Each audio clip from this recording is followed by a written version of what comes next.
Hello and welcome to episode 10 of the Council. I am Luke Anthony Wharton. Joining me is the Elon Musk to my Jeff Bezos, Mr. Michael Brown. Michael, what are you starting with that grin on your face?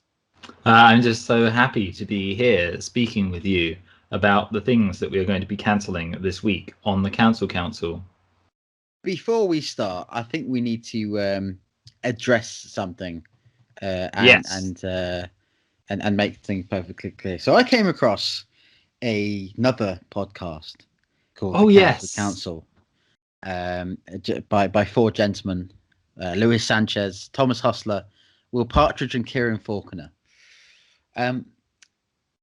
Now we cancel things on a weekly basis. We've been doing this for 10 weeks now. Yes. And they had the audacity to come after our copyright and trademark of the Council. Now, I think we'd like to both send this message to them and say, come at us, bro. Yeah. We're coming for you. We'll get you. If you want to push our buttons, we will come for your buttons. Don't fucking test us. Like the nuclear button. We have your nuclear codes. We're gonna get them. We're gonna do things to you. It's so intimidating. You can't deny it. No, yeah, I would like to say that at the end of the day, there will only ever be one true council. But in many ways, listening to it. Yeah, I feel like this needs to give us an incentive to leave them in the dust by growing with these hit topics. We're gonna get that algorithm easy. Exactly. Our final words to them is your move. Yeah. Checkmate.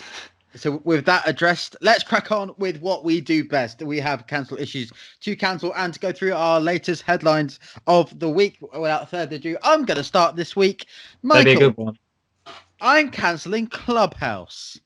Clubhouse. I know that name, but I don't know what they do. What do they do? 2021 has already been the year of live audio streaming. Have you heard of the app Stereo? Well, I think I have, yeah.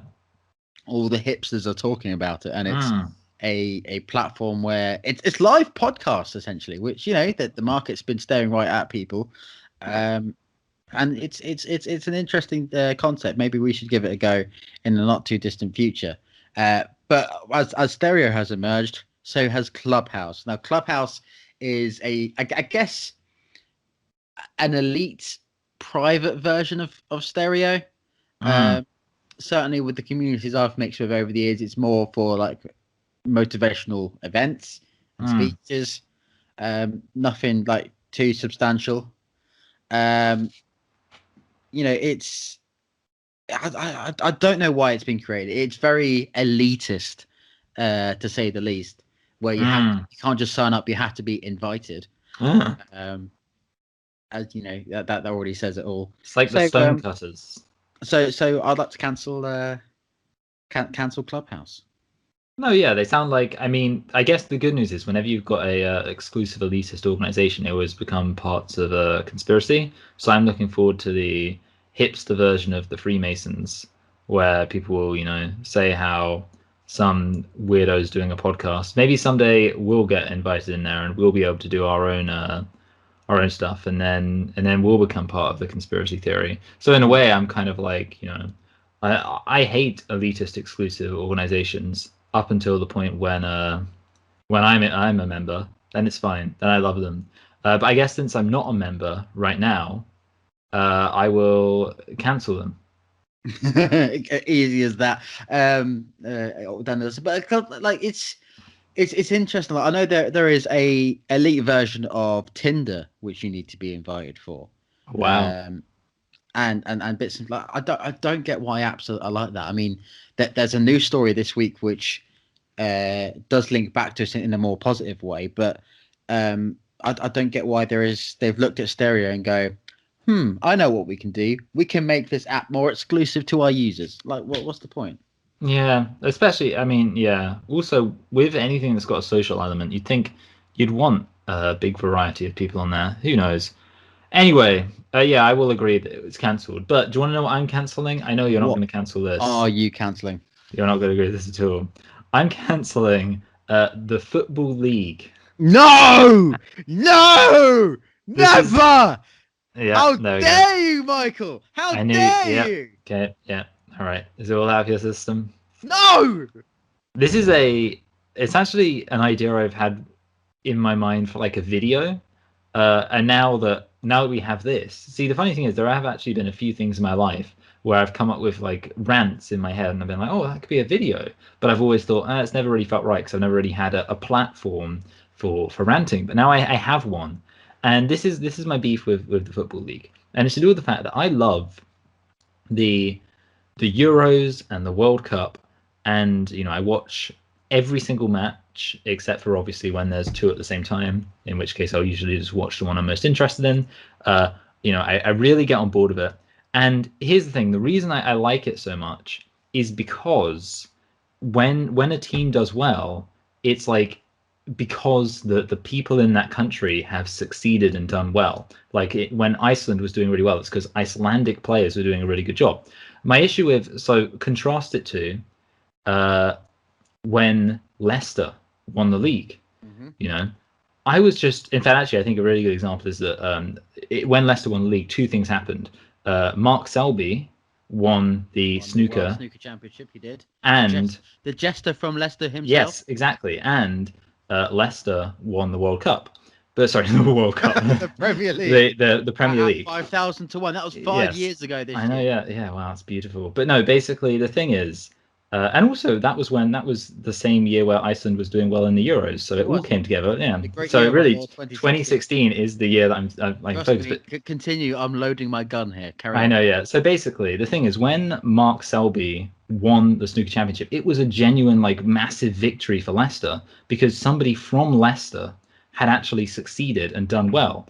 But when Leicester won the Premier League, all it meant is that they'd bought a bunch of, I mean, I know they didn't buy loads, but they got the right players. Like, it's not as if Leicester itself had actually achieved anything. It's just that a team that happened to call themselves Leicester had loads of players from all over the place. Jeremy Vardy isn't from Jamie Vardy. I know, I always get his name wrong. That's the thing. I used to, back when 2016, I used to just come out and be like, oh, it's old Joseph Vardy. Anyway, he's not from Leicester. Basically, it's just I find it very, very hollow when there's a victory in the Premier League. Like if, I'm from Milton Keynes, and if the MK Dons ever did really well, I wouldn't care because I'd be like, well, so what? I think some guys in Southwest London might care about that. Oh yeah. No one's gonna get that. I don't think. I mean, come on. If you don't understand, no. Okay, if anyone who understands MK Dons understands Wimbledon FC. Come on. Yeah, but here's the thing. I have been thinking about this recently. There's a lot of the people who I assume are on this channel are subscribed to my main channel, which is funny because my main channel has a very overwhelmingly female audience, and therefore a lot of people who come here are probably just like, why are they talking about wrestling and football and snooker? And they're just yeah. I mean, based on that, I think a lot of them probably wouldn't get the. But to be fair, I mean, MK Dons, like, obviously I know about it because I'm from Milton Keynes, and obviously you know about it because you're from next door. But overall, that's kind of my. This is my issue. Basically, it's not. I mean, I don't dislike that the Football League exists, but for me personally, there is a massive gulf between my interest in something like the World Cup, where it's players who are from the country who really, in a very meaningful sense, represent the country, compared to the Premier League, where sure, the players, they might like the club they play for. I'm sure they have a genuine sense of belonging to the club they play for, but the only reason they're there is because they were bought. Obviously, there's academy things, and you get examples of like Wayne Rooney finally playing for the club he supported, Everton. It does happen. But the significant thing is kind of the exception rather than the rule. Usually, the only association that players have to the club is like, oh, they, were just put there. And I just don't find that very. I don't get invested in the team spirit of it all, I'm afraid. Finished? Mm-hmm. Okay. I'm going to mute myself. Firstly, no. Because the Football League is one of the oldest institutions in known to man today. Yes, 2016 was a fascinating year. Mark Selby is a terrible analogy because, quite simply, he was one of the best snooker players and still is one of the best we snooker love players around. The jester from Leicester himself. So Ronnie that wasn't the much of a Rocket. surprise. But the fact that Leicester went from just being just scraping by, I believe, the season before as coming up from the Championship, to winning at 5,000 to 1 is an achievement because it's never been done before. Nobody would challenge the hierarchy than they had because that was the way they are. Yeah, they just barely avoided relegation the season before. To have gone from finishing 14th in the table to winning the whole thing is nothing short of extraordinary. And they only lost 3 games all season, won the title by 10 points, and as you said, Jamie Vardy emerging as the country's hero. Of course, we went into that Euros. England thought they were going to win it. They weren't. I was in France myself, supporting the Irish Brigade as we'd qualified. I'll never forget being in Paris watching Shane Long. No, it was Robbie Brady burying that penalty to give us some sort of chance of beating France in the second round. So, it was a great year for football and a great year for sport. However, to your point where you talk about the players' association with the club that they play for, and it is very much chop and change, and I get what you're saying. However, it's part of the magic. I refer to our Lord and Savior, Sir Mick Hartford, our God, our great oracle of life, who comes from Sunderland, and yet is an icon at Luton Town Football Club. You wouldn't find that anywhere else. Nathan Jones, our current manager, who not only took us to back-to-back promotions, but came on board at the start of after lockdown in April 2020, where Luton Town were 7 points off safety to keep us up on the last game of the season. It's heroic. It's drama that you don't find anywhere else. And so my closing argument is that bringing a global community together, falling in love with where you play for, whether you are at Luton Town or Loughborough, or you're playing for Manchester United or FC United or Manchester, it's poetry in motion. It's the emotion of going to a game on Saturday afternoon. It's the passion of playing on a Tuesday night in Stoke. It's the passion of watching 92 football clubs across 4 divisions battle it out to see who is the best from August through to May, and going to the playoffs as well. It is quite simply the Football League. That reminds me of in The Simpsons when it's like this match will determine which is the best on earth, Portugal or Mexico. Just kick the ball around. Yeah. No, yeah. I mean, so the kind of, I guess the issue is, I'm not denying that we can have some fun with the old Football League. I guess I'm just saying, like, everything you say, I feel like it applies more so to the international league. I mean, actually, I guess, I don't mean, the World Cup and the Euros. So I'll admit, I guess the issue is, and maybe this is maybe it's an issue with like the meaning of cancelling in a sense. Because like I say, I'm not exactly down on the old Football League. I'm just saying, like, compared to the England doing well, like, ultimately, if England did well and actually like won the World Cup, as they nearly did, remember, in 2018. Oh, what fun. But yeah, basically, if England ever did well and won the World Cup, I'd be super hyped in a way where, I wouldn't be, and it would be because I'd be like, these are English boys. So, overall, like, that's the thing. I guess I can understand you not cancelling it, because apart from anything else, I'm not even saying like the Football League is bad. I'm just saying, like, I always, I get so hyped about the World Cup, and I'm like, yeah, come on, England, come on, some team that's doing surprisingly well. You did a good job.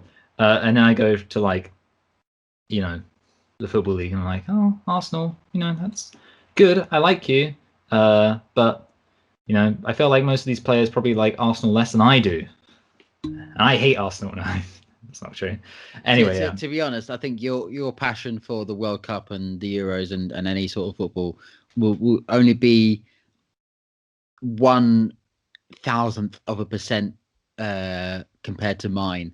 Considering as a living, breathing football fan, there is no better time of year than being a football fan. Yeah, but the real question is, who is the biggest snooker fan? I quite like snooker. Anyway, I like snooker too. Moving on. Have we got?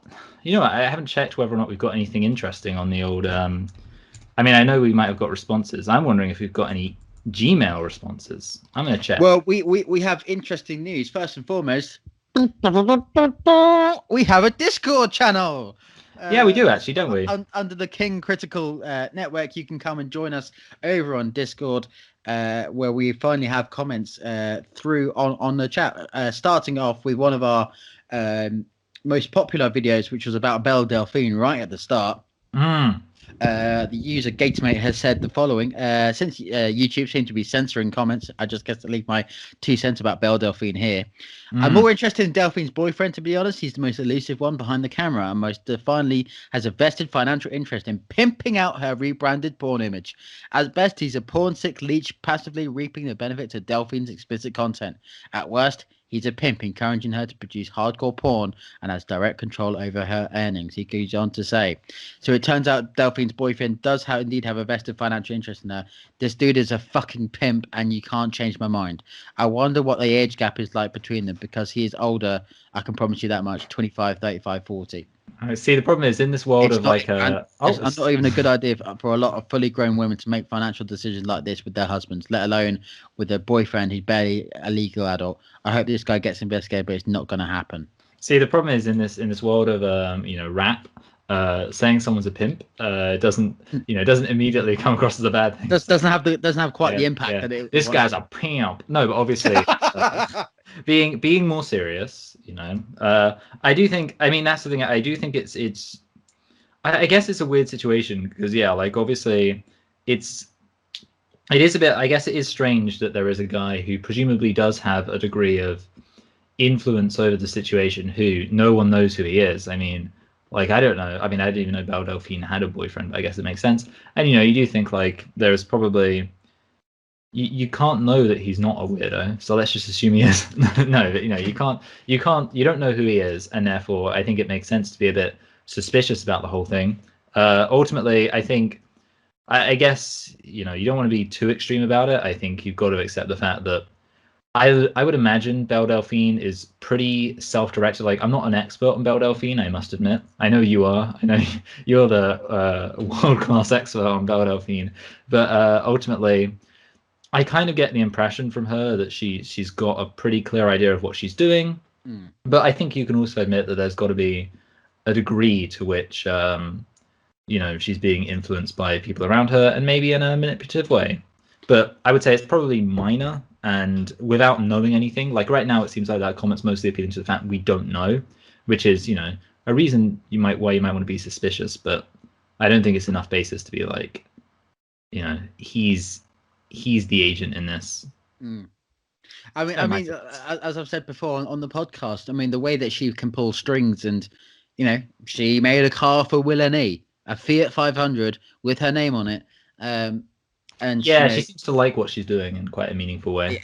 Exactly, and I think she had a lot of the PR companies on strings by the way that she has achieved so much of an overnight success.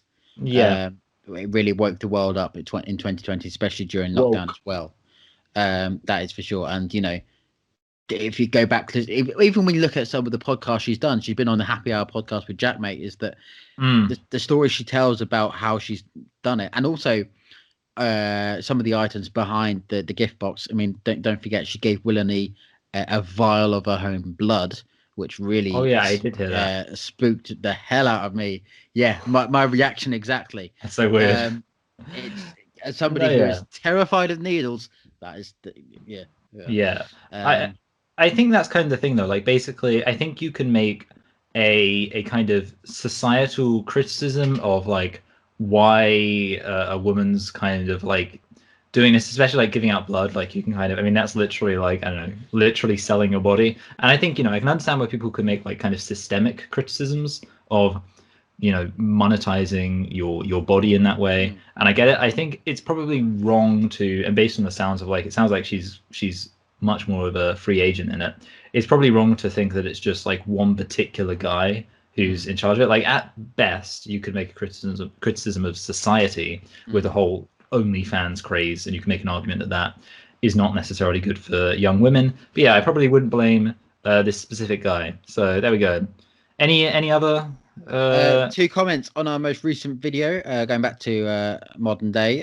Hebrew San said, the way you talk about America's crazy news stories sounds like how Americans talk about headlines about Florida man. Oh yes. Yeah, that makes sense, definitely. Obviously, yeah, I can 100% believe that yeah, like I can understand why Americans would think that, because I have heard of the whole Florida man thing. And yeah, I would say that I think it's definitely true to say that Florida is America's America. Although it's also kind of true. It's kind of true of Texas too. But yeah, I'd say in a very meaningful sense, Florida is America's America. It's just, of all the 50 states to choose from, it's Florida. I mean, like the one state that has most of the media attention. I mean, you can argue that you have New York. You have New York, Washington D.C. You have Los Angeles, and then you have Orlando, Miami, and Tampa. Well, that's why Miami's got representation in GTA. Exactly. That shows how high up they are. Exactly, and of course, this weekend is the Super Bowl, taking place at the Raymond James Stadium, and where WrestleMania will be come April. It's a wonderful state to be in, and if I had the chance to live in Florida, why not? I mean, you can't complain. Crazy. But the weather's nice, and it's just beaches everywhere.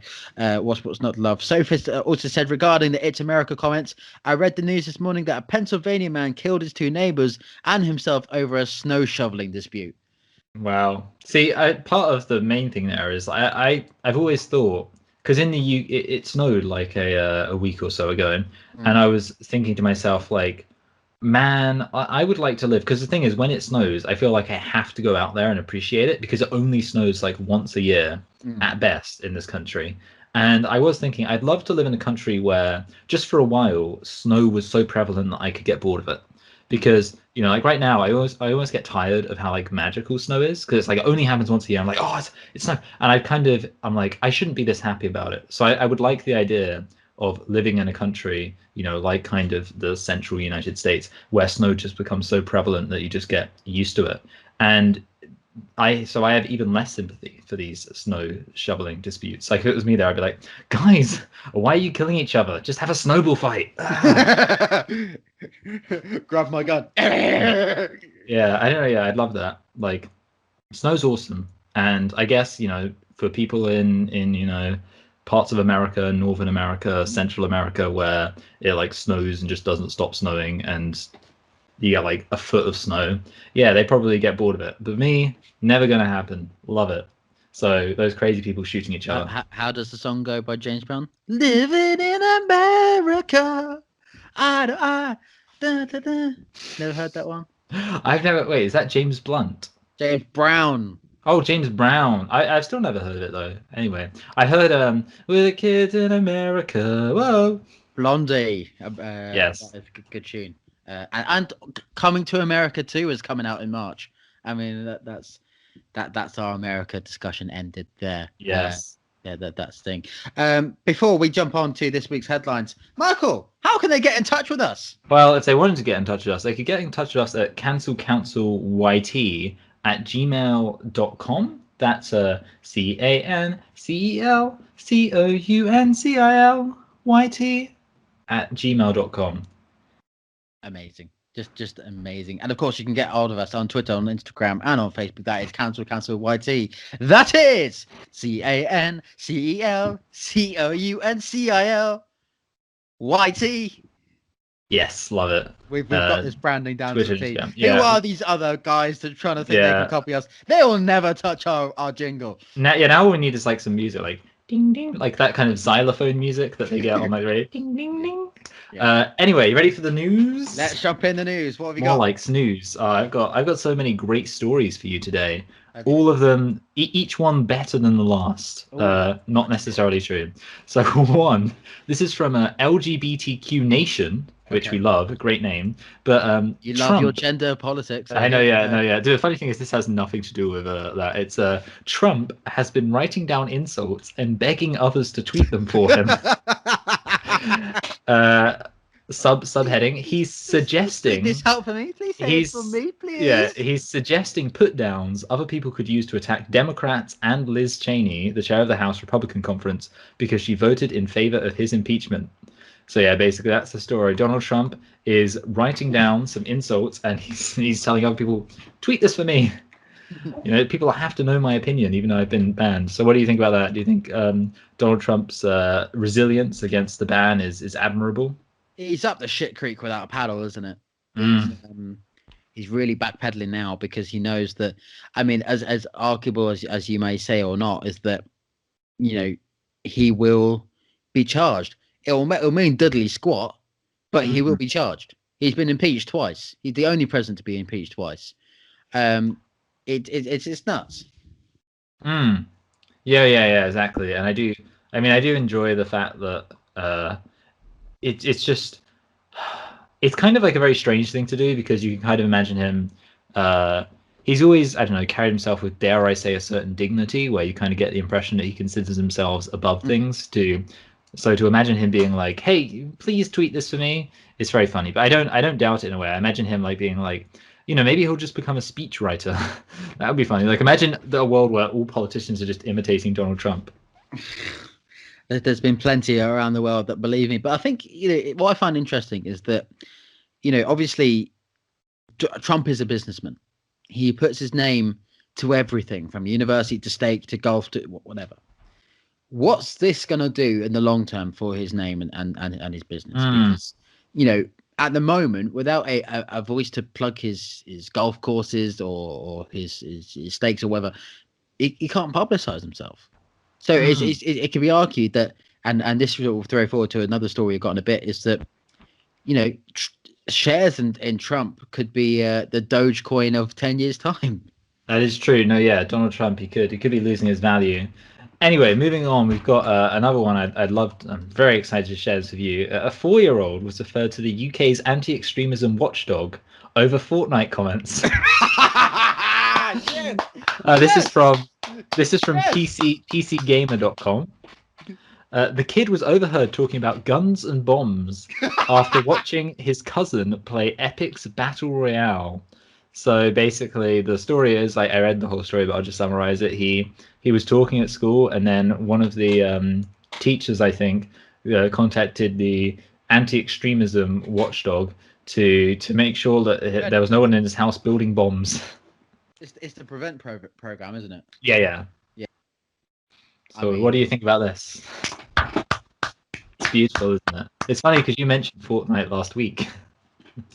I really did. And we declared that it was only teenage lesbians who decided to play it. Teenage lesbians. So best take. It's the best take. So I mean, it's really, really stupid, because I think it's one of those games, and I've played it sort of a couple of times, is that it's not even serious. For that, I don't get anyone who streams it on Twitch and takes it seriously. You're just mucking about. Like, I've gotten to the final 10 or final 5 a couple of times. I've also been killed first 5-10 people before as well. It's not like you're winning or losing anything. It's not like a game like I don't know, Arkham Asylum, where you get to the end, you beat the boss, you can't complete the game. It's just kind of a time wasting game. Yeah. So yeah, you're right. But many could say that really, when you're a terrorist, you're just wasting everyone's time. People have to deal with all your crap. So maybe it's not surprising that people have that association. So how about from the Insider? a very reputable journalism magazine. A man was hospitalized after he repeatedly injected himself with his own semen to cure back pain. A 33-year-old Irish man injected himself with his own semen in the hopes that a 33-year-old Irish man, there we go, injected himself with his own semen in the hopes that his back pain would go away. And he admitted himself into Dublin Hospital after several days of lower back pain. Hospital staff discovered his lower right arm was showing signs of an infection, and an X-ray revealed signs of an abscess. So yeah, basically, what do you think? Do you think that it's a good idea to inject yourself with semen to cure back pain? Did it say whereabouts in Ireland he was from? Well, I guess if he admitted himself to Dublin Hospital, I mean, who knows? Maybe Ireland only has one hospital. Am I right? I don't think it does say, actually. Again, I would assume he's probably from near Dublin, based on the fact he was admitted to Dublin Hospital. But it's very strange. I think I found a similar story, or the same story. It's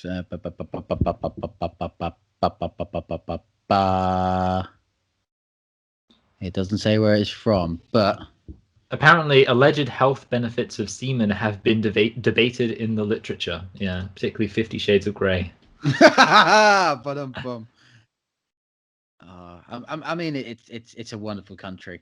Yeah, I know. Yeah, that's true. It sounds like, I don't know. I mean, in a way, it's a bit too racy, but I just imagine it being like a character from. I just love the Irish Medical Journal published a report of Dr. Lisa Dunn of Adelaide and Meath Hospital in Tallaght, seemingly harmless back pain, an unusual presentation of a subcutaneous abscess.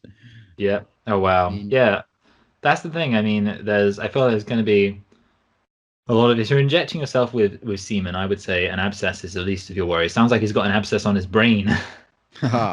Yeah. Indeed. What else have you got for us? Okay, I've got two more stories. So I just this one I just found it kind of funny just because I think this guy's such a memer. Do you remember the Whip Nay Nay song? Watch me whip, watch me nay nay. Of course, by Silento. Yeah, sorry, Silento. Yeah, sorry, not Silento. He, I don't know. I find this funny just because it's like a horrible story. He murdered his cousin, and the reason why I find it so funny is because I just imagine like he just like produced one goofy song, and then he just killed. So yeah, there we go. He's a murderer now. How do you feel? Do you feel like we can't enjoy the Whip Nay Nay song? Because I know that it's been such a classic. Everyone still enjoys it so much to this day. But now we can't enjoy it anymore because we will be supporting a murderer. How do you feel about that? Who'd have thought we'd be putting Silento in the same category as O.J. Simpson? I know, yeah, that's so funny. Like, watch me whip. Oh dear, it's just like watch me Ford Bronco. Yeah, exactly. Oh dear, yeah.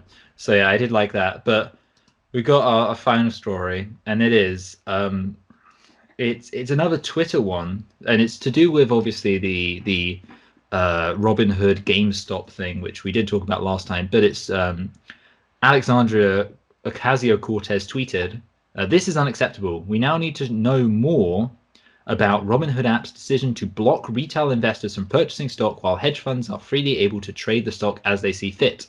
As a member of the Financial Services CMTE, I support a hearing if necessary." This is the big news. Ted Cruz retweets, "Fully agree." How about that, Luke? I think that's an incredible thing to, people said that Joe Biden would create a left-right unity, that he would be the unity candidate who would bring this country together. And wouldn't you know it, within only a few weeks of him having been inaugurated, we now have Ted Cruz and Alexandria Ocasio-Cortez agreeing on something. What do you think this says about the future of bipartisanship in the US?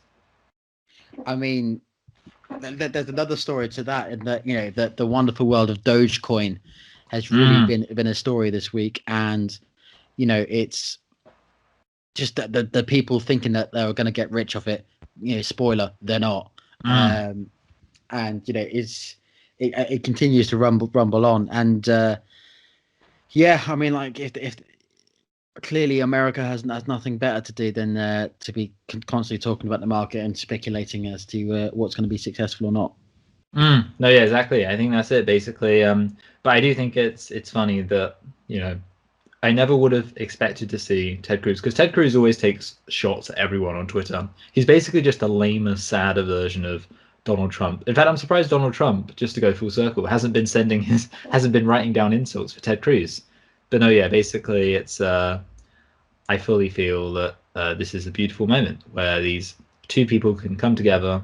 And I think it will be the start of a wonderful friendship between progressive leftist AOC and radical conservative Ted Cruz. Have you got anything to share with us, Luke? That was my main story, to talk about Dogecoin, because everybody's been talking about it now ever since we brought up on the podcast. Is that now here we are talking about it, and it's raged on even more. No, yeah, exactly. I do think it is interesting, and yeah, Dogecoin. I think, as always, there are people who will make money off these things. I mean, you know, you in some sense correctly said that you won't make money off it in a general sense, but there's always going to be some people who will, because, you know, they'll get in at the right time and leave at the right time.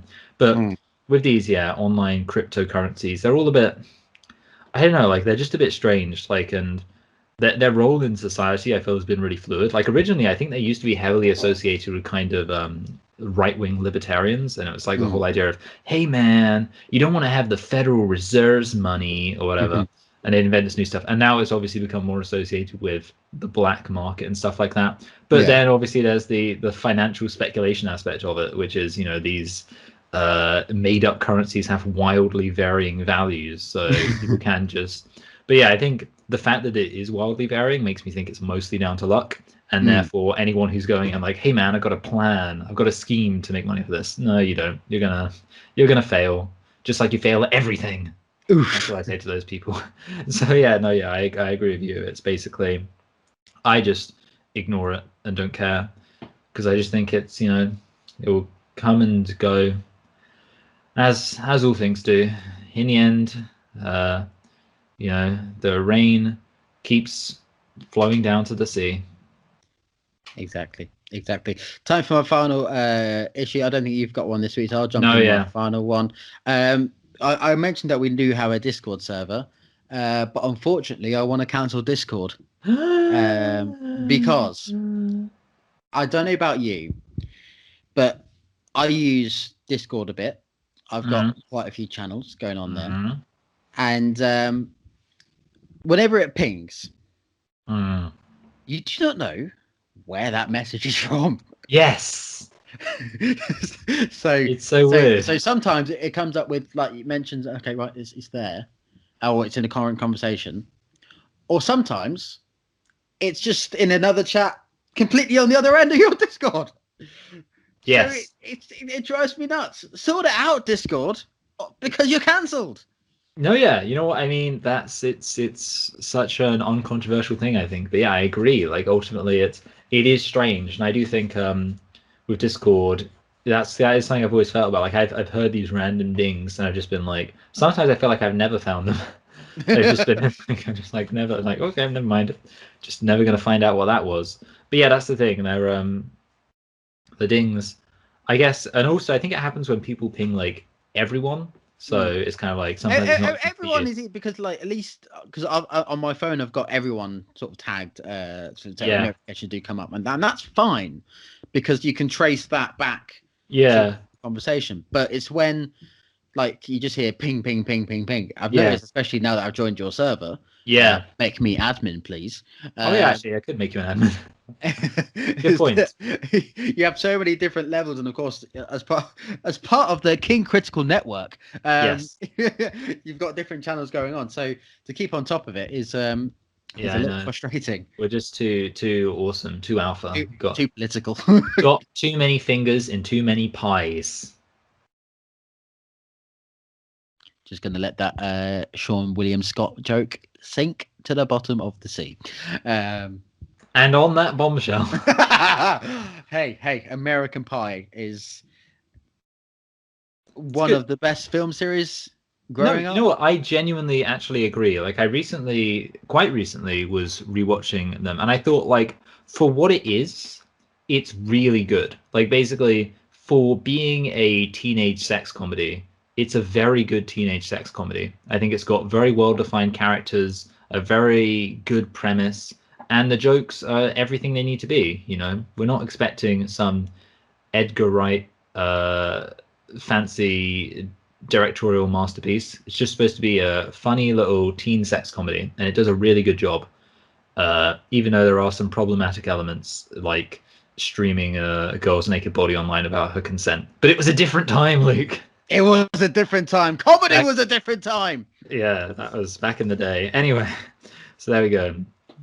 Anyway, cancel American Pie.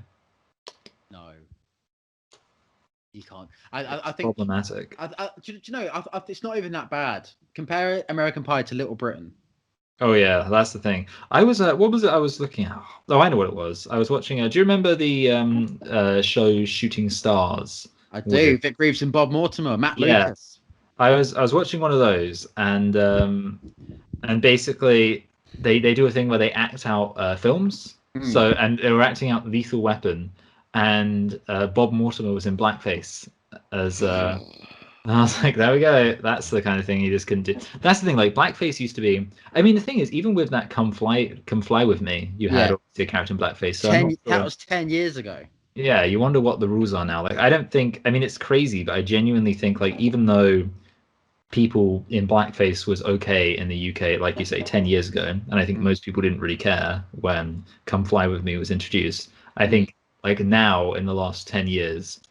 No one would ever do it. I don't think we will ever see a sketch comedy where a white person plays a black person. Even though it should be a completely legitimate, like, basically if you have a sketch comedy and it needs to have a black person in it, it should be an okay thing to do. I feel like we're never going to see it again. So anyway, there we go. If you want to get in touch with us, have your comments and discuss more for the Council, you can join our Discord. You can go to our email address, which is CANCELCOUNCIL YT@gmail.com. And if they want to reach us on social media, they can go to. Am I doing it again? Yeah, you do it. Oh, wow, okay. CANCELCOUNCIL YT. I actually forgot that time. Amazing. We'd love to hear from you and hear us content. Until next week, I have been Luke Antiwalsh. That has been Michael Brown. And to Luis Sanchez, fuck you. See you next week. Back at ya.